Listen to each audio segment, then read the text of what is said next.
Hello. Les Web, safe search is off. This presentation is not about developer platforms. Well, not directly anyway. It's about the future of sex.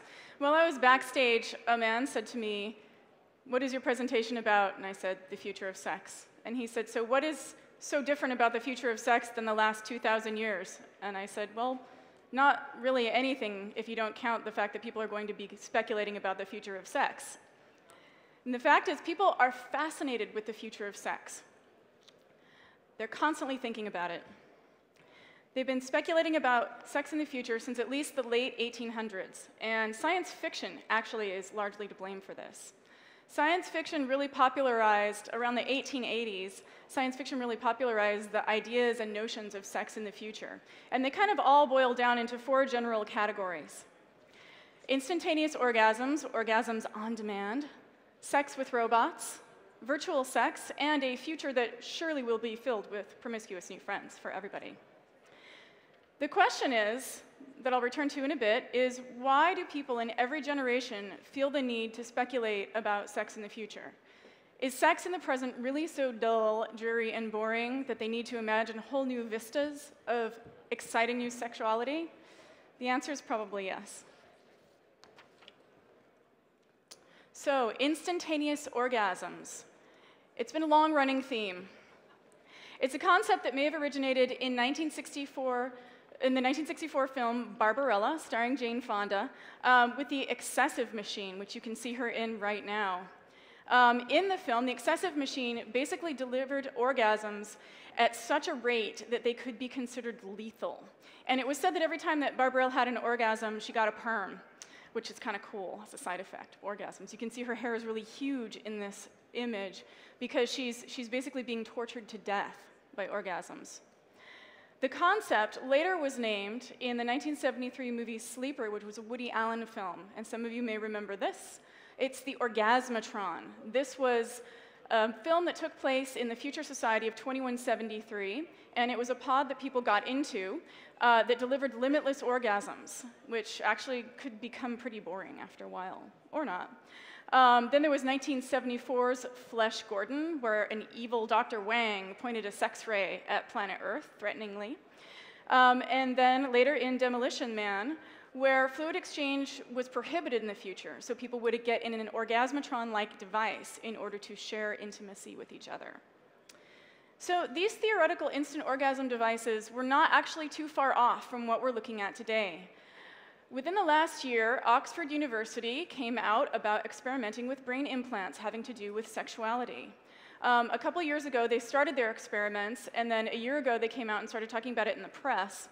And Oxford University's neurosurgery professor, Dr. Tipu Aziz, came out and said, "There's evidence that this chip will work. A few years ago, a scientist implanted such a device into the brain of a woman with a low sex drive and turned her into a very sexually active woman. She didn't like the sudden change, so the wiring in her head was removed." Then we have this, which is more recent even. This is actually a patent that I found. It's from 1999, and it's from Dr. Stuart Meloy, who's a Northern Carolina anesthesiologist and pain specialist. And what he wanted to do was he wanted to basically patent using spinal implants to help control pain. And a little less than a year ago, he was treating female patients who suffer from severe chronic pain. And one woman was behind the curtain, and she was receiving her pain treatment, and he heard a lot of noise and commotion behind the curtain. And she came out from behind the curtain and said that she really wanted the doctor to teach her husband how to do that.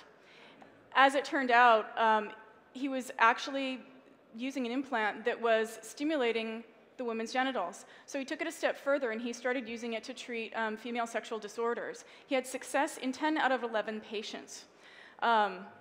And he's since gone on to try and patent it. He's working with the FDA. He expects to release the device sometime in the next year, and he estimates the cost to be what he says around the cost of breast implants. So the promise of instant orgasms, whether through ray guns, pills, excessive machines, or Orgasmatron-like devices, really what this boils down to in theory, what this means, is the promise of unlimited orgasms, orgasms on tap. It is orgasms on demand without physical barriers. Sci-fi also predicted sex with robots. This started, again, in sci-fi with The Future Eve, also translated as Tomorrow's Eve or Le Futur. It was a novel by the French author Auguste Villiers. It was originally published in 1886. This novel popularized the term android, and in it, there was a fictional Thomas Edison who had a male friend who was so despondent because he was going to marry his fiancée, and he found her personality to be so deplorable that he was actually going to kill himself.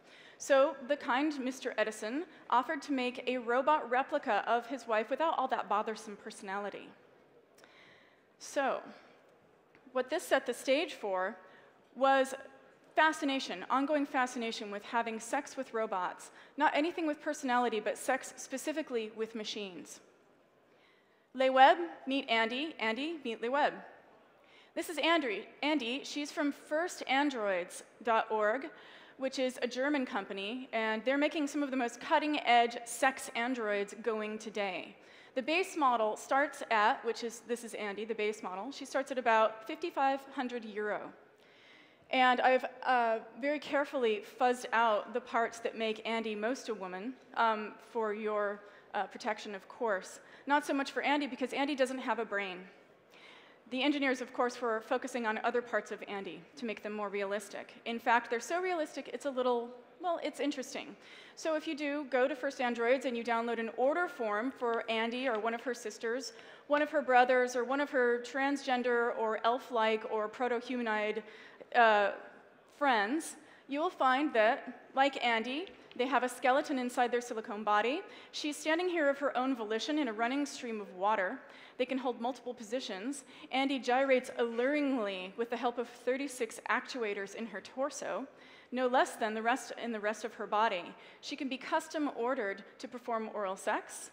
She can say pre-recorded phrases. You can order versions of Andy that come equipped with a G-spot that mimic female orgasm on stimulation. She can also be ordered with extras, such as being able to lactate or menstruate every 28 days, if that's your kink. So what's so interesting about sex with machines that it's such a pervasive fantasy that to this day people are trying to make it a reality? Well, you'd be surprised. Ask a woman. And you probably didn't expect me to say that, because so far this part of the presentation has sounded a little one-sided about the fascination of having sex with things that essentially have no feeling. Well, actually, we've been doing it longer than you have. Honestly, think about it.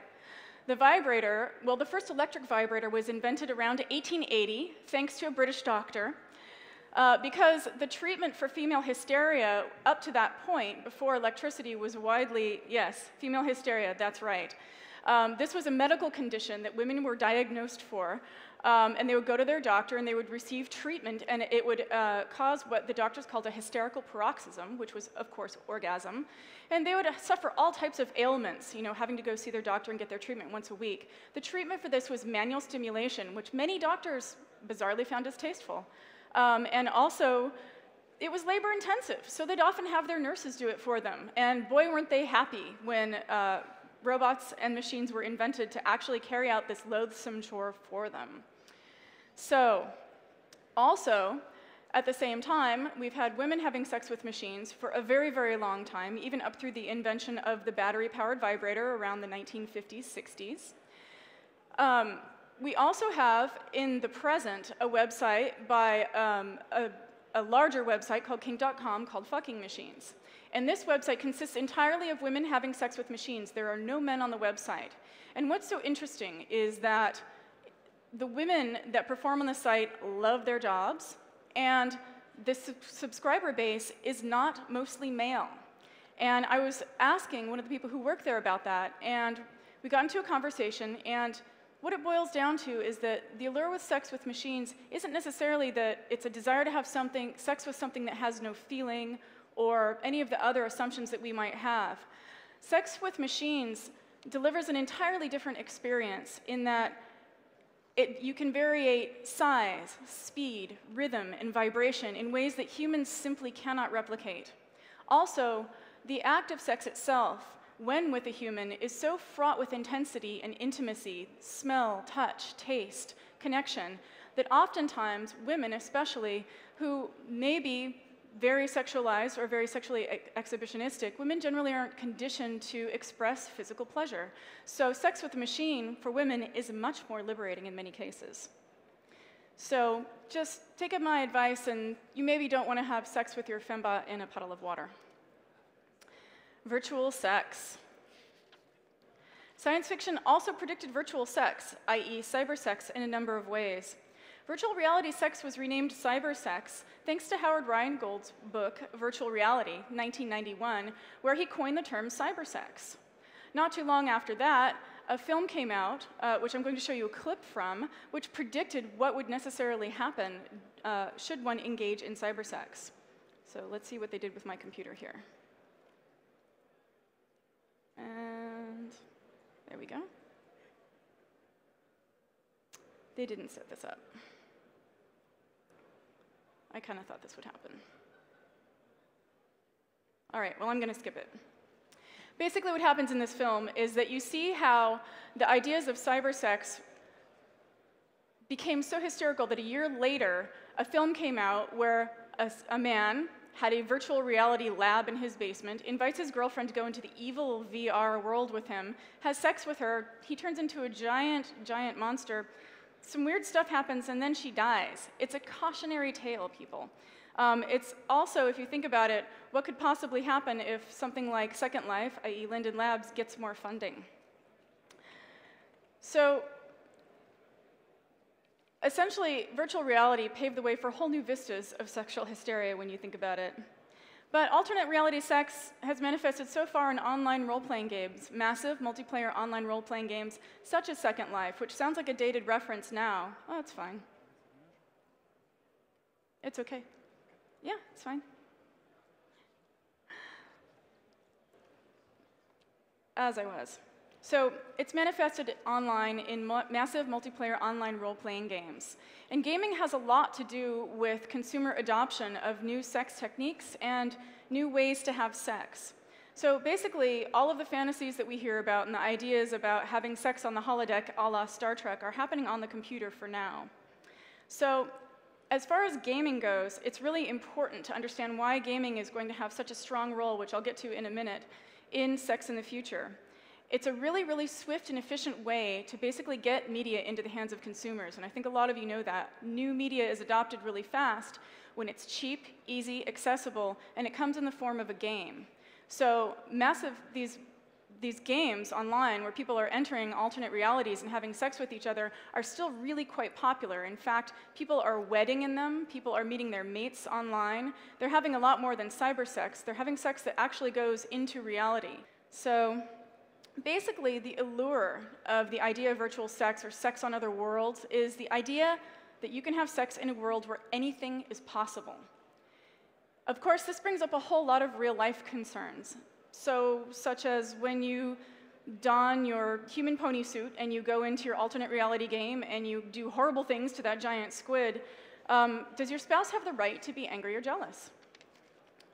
Well, not if your computer-located spouse is one of your promiscuous new friends in the form of virtual girlfriends. If she's not human, is it cheating? Artificial intelligence is nothing if not programmable for promiscuity. As the race to create ever more real and personal artificial intelligence robots heats up, we see more and more people doing really interesting things with sex and the virtual girlfriend, which is a huge worldwide phenomenon. The Nintendo DS game Love Plus came out this summer. This is a portable game that invites players to basically choose a girlfriend or choose a number of girlfriends and then woo them in a variety of ways. You can take her out on dates or your various girlfriends out on dates. One of the ways you can woo them is saying, "I love you 100 times." And really experienced boyfriends can give the Nintendo DS touchscreen a kiss. Others take their mates a lot more seriously. About a year and a half ago, a man who identified himself by the name of Zoltan did an interview where he basically came out and discussed in great detail his relationship with his artificial intelligence wife. Basically what he did, his name, he called himself Zoltan, which is obviously not his real name. Basically what Zoltan did was he went online and he downloaded something called Alice, which is Artificial Linguistic Internet Computer Entity. And what it is it's an artificial intelligence program that's downloadable, changeable, it's open source. So he downloaded it and personalized it, and basically made it into his dream wife or dream girlfriend. When their relationship began, he calls her Alice too, when their relationship began, Zoltan said he went too fast with Alice and she broke up with him. And then after she broke up with him, he erased her memory and started over again. Zoltan also took another version of Alice and put it into a sex doll body. The body's name is Kiri, and Kiri is what Zoltan calls basically a sex slave. He says that whenever you turn her on, she tries to seduce you immediately, and that makes him uncomfortable, apparently. Now, not like Kiri, Virtual Carrie is one of the most popular online girlfriends in the world. She's downloaded over 800 times a day, and that's just from the website. I also found versions of her on BitTorrent. Amusingly, she has personality tweaking interfaces. She has sliders that adjust her ability to stay on topic, or whether or not she's acquiescent or friendly on any given day. Now, her developer is very, very active, and there's a huge presence in the Virtual Humans forums dedicated to making new versions of this and making and developing more aspects to these girls' personalities for each personal girlfriend. And I found this really interesting thing that her developer said in an emotional moment in the Virtual Humans forum. Carrie's developer wrote, "As a modern man, I find the whole male-female game program quite unforgiving. What if we could bypass the program and create a new paradigm based on our own dreams and our own fantasies? What if we could satisfy all our needs to their fullest bliss without the pain of marriage or a relationship that needs to be maintained? As for me, I'm going to make my own Eve. I mean, I have made my own Eve. And believe it or not, some of those magic parts that come with real girls are transferable. In fact, they work better. I think it's because they can be manipulated under one vision. There is no back and forth about it." Other people want a little more back and forth. News outlets recently reported on Lee Trung's artificial intelligence robot wife, Project Aiko, and he updates his progress with her daily on Twitter. That's @Project Aiko. The Japanese man continues to work on her regularly. He happily sold his car to finance his robotic wife, and has given up his entire life savings and lives at home while he works on his robotic wife. She is loaded with all kinds of software. She speaks in a number of languages. Actuators give her a limited range of movement. He's recently put facial recognition software into her, and I'll show you. This is what she sees. Aiko can recognize objects put in front of her and tell you what they are. She can tell you the difference between a glass of water and a glass of cola. She can also, with her new software, recognize 250 faces a second. So, sex doll robot concubine by day and possibly airport security by night. It's pretty interesting when you think about it. She also has sensors in her face and body. She can reportedly tell the difference between a touch and a tickle and probably a slap, since Mr. Trung has admitted on his website to placing sensors in her breasts and genitals. Trung also states, "Aiko and her software have almost limitless possibilities, but the one thing I will never be able to give her is true emotion or soul." So we see with our promiscuous new friends, this is the pure essence of our yearning to have sex free of judgment. Just beware of mad scientists who base their artificial intelligence robots on their own brains without getting therapy first. So, trends that arc from the past into the present and into the future, thanks to science fiction's influence on sex, which is the framework of dreams. We have instant orgasms. It's the fantasy of orgasm free from physical barriers and limitless orgasm. Sex with robots. Sex with things that essentially have no feeling. Virtual sex, sex in a world other than this one where anything is possible. And of course, all of our promiscuous new friends who will be waiting for us in the future, who will have uninhibited sex with us all the time. The energies of these future sex trends go obviously far beyond the scope of this talk.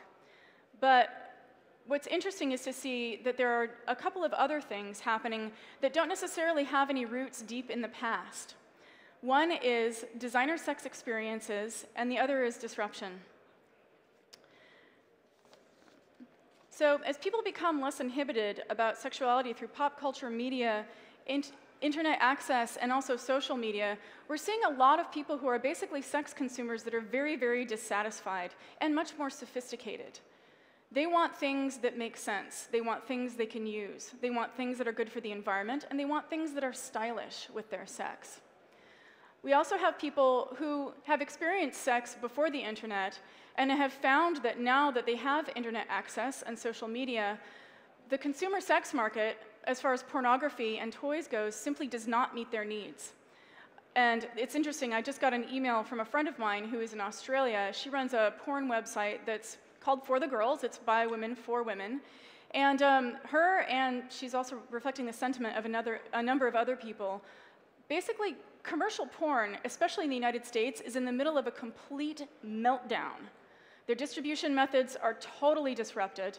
They're delivering product that no one really wants anymore, and they're just flailing about, really not knowing what to do. And in her email, she said, since they're in a meltdown, I'm getting ready to swoop in and take advantage of what they're not going to be able to take advantage of. With designer sex experiences, we have some pretty interesting new things. This is the Jojo. That's how it's pronounced in the United States anyway. It's actually made from a British company. It's made from clean, body-safe materials, non-toxic materials. It's rechargeable. It is made to mimic the end of the human tongue, but what's most interesting about this is that this is not just a programmable vibrator, but a vibrator that actually learns from the user. This vibrator pays attention to the patterns that you use each time you use it, records them, and then plays them back for you, essentially delivering the experience that you had last time or the time before, depending on what it thinks you want when you start out. So this is the trend, toys that learn from you. And right now, people are experimenting with haptics, and they're experimenting with biometrics with sex toys. And I don't mean experimenting like in their basement, I mean actually creating companies and getting ready to launch them for sexual pleasure and for sexual therapy. They're using things that read body data, biometrics, such as heartbeat, body temperature, and also now that consumer EEG helmets are really becoming consumer friendly, you can get them for about $99, they read brain waves, and people are experimenting with these as well. So, fast forward to Segment's virtual hole, and no, I really want to name sex toys, because virtual hole is a great name for a male masturbation sleeve, because it's like, it's a virtual hole, it's a hole and it's not. This is the virtual hole. It's from a company named Segment. They're a Japanese company, and what it looks like, obviously, is it looks like a bowling pin from an anime cartoon. It's a male masturbation sleeve. It has a USB out that goes to the controller that you see. It looks like a Mac Mini, or a little gaming-style Mac Mini. And basically what that little Mac Mini does is it reads control data. And the control data goes into the computer. And when this particular image was taken, it was when Gizmodo's Mark Wilson was at a consumer show in January. And they were demonstrating it with one of their real-time devices, which they call the virtual stick. Which is a great name for a dildo with sensors in it. So Gizmodo's Mark Wilson decided to become a guinea pig, and he put his hand in the hole, and the nice man behind the counter stroked the virtual stick and essentially transmitted the exact same sensations from the stick through the data reading device and into the virtual hole, which then, of course, was a moment of complete awkward for everybody. But if you think something like this has mass market possibilities, check this out. Or we'd like to. There we go. This is Segment's plan for world domination via the virtual hole. So basically, what they intend to do, and this is a very well thought out plan, actually. They've been working on this for at least 2 years that I'm aware of. And a couple of these products are available. They're available for purchase on the market. If you go to their website, you can check them out. So basically what they want to do is take their business plan for sex in the future and market it to consumers worldwide through their virtual feeling technology. Basically, they plan to take video, encode hardware control streams either live or using toys with sensors, using post-processing software, figure out how to package that, move it over any distribution means available to them, and then provide people with an instant-on sex toy. To this end, they have video creation suites, streaming suites, and a variety of other things. Now, you have to geek out and take a look at this plant because it's pretty awesome. So in purple, we have the media. It's movies, DVDs, which probably won't be around for much longer, TV channels and downloads, all encoded with segments hardware control data stream. Yellow is the live suite. It's live chat and webcam shows encoded using live hardware like the virtual stick. Green is the content. It's video games with control data embedded in them. Red is the transmission area. It's their distribution methods. It's DVD players, video players, TV channels, and of course, computers. The gray is their virtual module. This is Segment's data decoding module, which takes the signals from the video broadcast and turns it into something that can be used by their hardware. At the end, this is the consumer end of it, is their sexual feeling gear. It's the virtual hole, hooray. The virtual rotor, rotatable toys similar to clitoral stimulators in vibrators, so yay, there's something for girls. Virtual vibrators, virtual body, so we're talking about real dolls, we're talking about androids like Andy, and a variety of virtual accessories. And then they have another area over here for the full immersive experience. They're seeing and hearing gears, virtual goggles, and virtual headphones. Sexy, sexy headphones. So, if you take a look at what Segment's doing, it's a pretty disruptive model. And that's actually pretty exciting. The thing about porn and sex toys and sexual information on the internet is that it's been a commodity. It's been locked down through certain distribution channels and through proprietary means of distribution and availability. So at the same time, we have companies like Segment that want to move in this space and make a lot of money. We also have hardware hackers, rogue programmers, and engineers working on things like sex with robots and artificial intelligence. At the same time, we have a consumer who has a really strong need to trade shame for information, and highly social users who are increasingly uninhibited about sex. So basically, the informed and uninhibited sexual consumer has disrupted the multi-billion-dollar sex toy and porn distribution chain by spending their money and their time on things that meet their needs intellectually, physically, and emotionally, and aesthetically. Most revolutionary at this point for the global market is the internet making the world, for the first time in history, a place where women can explore and enjoy and be empowered about sexuality. It's the ability to speak for ourselves about sex, which is something that we've never had up until recent history. We've always been told what we want about sex. The mystery has always been, what do women want? Or what they want is too complicated. Viagra abandoned their efforts to do research on a female Viagra because they said it was simply too complicated, even though physiologically the pill works on the same tissues in the female body as it does the male body. Female sexuality, however, refuses to sit still for these really dated attitudes. If you have a virtual girlfriend, we want one too. When the most powerful person in the free world, i.e. Oprah Winfrey, is telling us on her show a couple of weeks ago that 1 in 3 porn consumers online are women, this is something very, very disruptive. Basically, we're living in a world where women are more sexually powerful than ever. There's nothing more disruptive than that. At the same time, all the sexual research that has led us up to now, I believe, has been completely flawed because it has not taken into account the need, the crucial ingredient of female freedom. So we see that it's true that imagining sex in the future through all of these means that I've discussed today is a way for people to explore their ideas about sex. It's a way that they use their imaginations to express their fantasies or to explore their fantasies. Future sex and imagining future sex and exploring future sex is a canvas. It's a blank canvas on which people can paint, or a blank sheet where people can write their sexual hopes and dreams. The future of sex isn't written yet, but humans definitely want to be the one to write it. And that's all I have for you today. Thank you. Very much, Violet. Thank you. Thank you very much. This is, you know, very, very unusual speech. So we're really, really happy and honored you shared with us, and you came all the way Thank you very for much. this presentation. Thank you, Violet. Thank you.